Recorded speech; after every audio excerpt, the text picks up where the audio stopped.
Hi, my name is Denise Corson, and I am the program coordinator of the Adaptive Telephone Equipment Loan Program, or the ATEL program.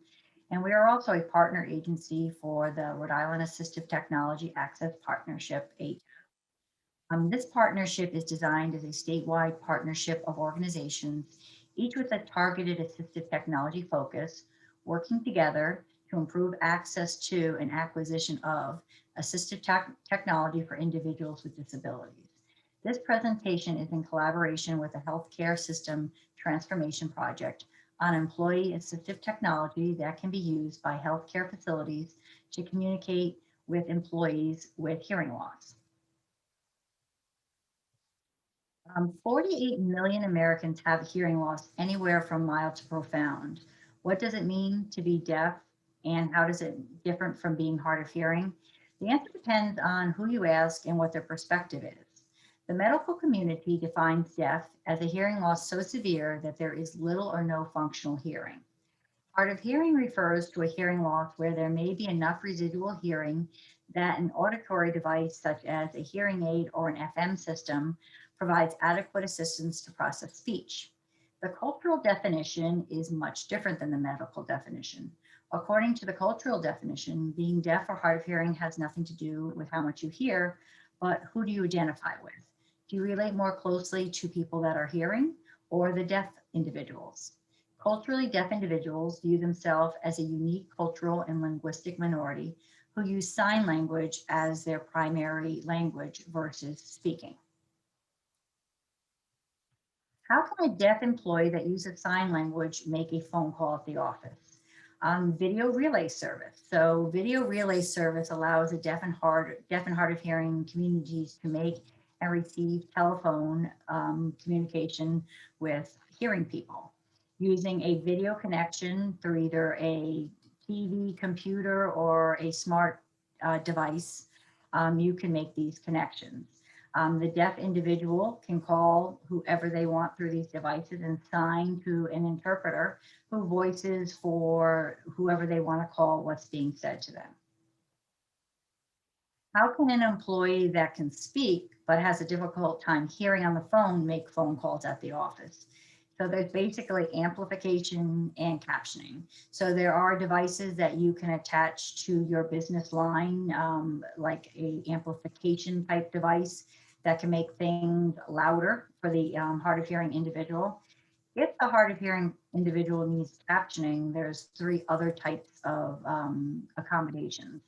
One is the Hamilton CapTel for Business, that you have to have a Cisco phone system at your work, and it would be downloading software, so the captioning would actually come onto your existing phone system screen.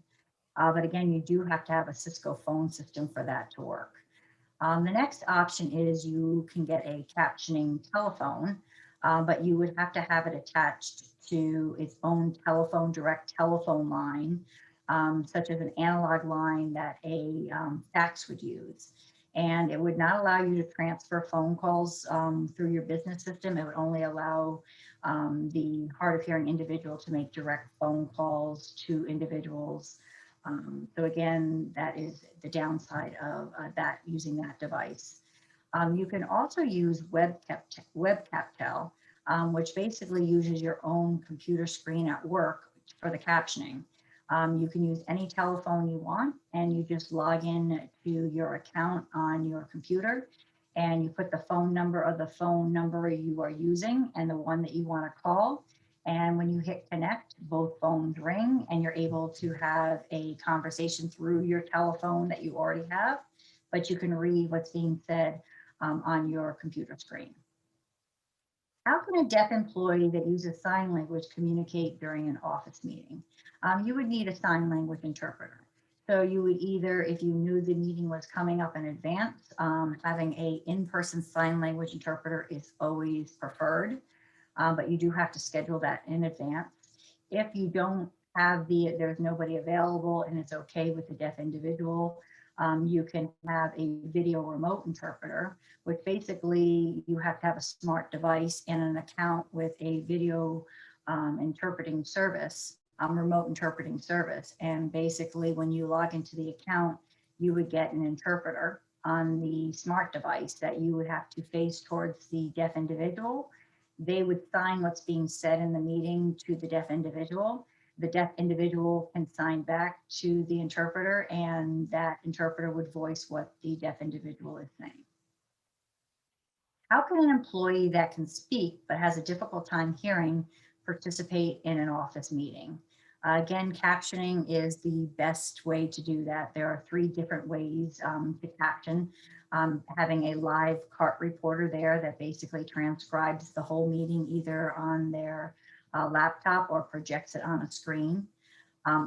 Relay conference captioning, which is a remote interpreter that would put again, can project things onto either a laptop or a screen, but they would have to be able to have good hearing in the environment so that people speak clearly so that the remote interpreter could hear well to make sure the captioning is correct. And then there's all different types of automatic speech recognition apps that as long as people speak slowly and it can be heard on the smart device, it will caption automatically what's being said in the meeting to the hard of hearing individual. A deaf employee that uses sign language participate in a video conference. Basically, you can have a sign language interpreter come to that meeting and have them spotlighted on the screen so that the deaf individual can see them clearly. And again, you are speaking as a speaker, your voice comes through, and the sign language interpreter is signing so that the deaf person can participate as well. A lot of times people find it effective when there's a sign language interpreter to, if you're not participating actively in the meeting, that you keep your video screen closed so that the interpreter can be seen more clearly. An employee that can speak but has a hard time hearing participate in a video conference. Again, same things. Cart reporters can transcribe into the platform you're using or into a secondary window so you can read what's being said. Again, that has to be set up ahead of time. Relay conference captioning is a free service. You need 48 hours advance notice, and they can do the same thing as far as providing captionings for your video conference. And the other device, the other method is automatic speech recognition, ASR. And there's lots of different, depending on what platform you're using, there's a lot of embedded automatic speech recognition already embedded into those platforms. So check to see what's in your settings and see if that can be enabled. And I'd just like to reiterate that communication is not about what is said or how it's said. Communication is about what's understood. By recognizing the cultural communication preferences between the deaf and hard of hearing and embracing technology, the medical community and the deaf and hard of hearing community can have a more effective communication.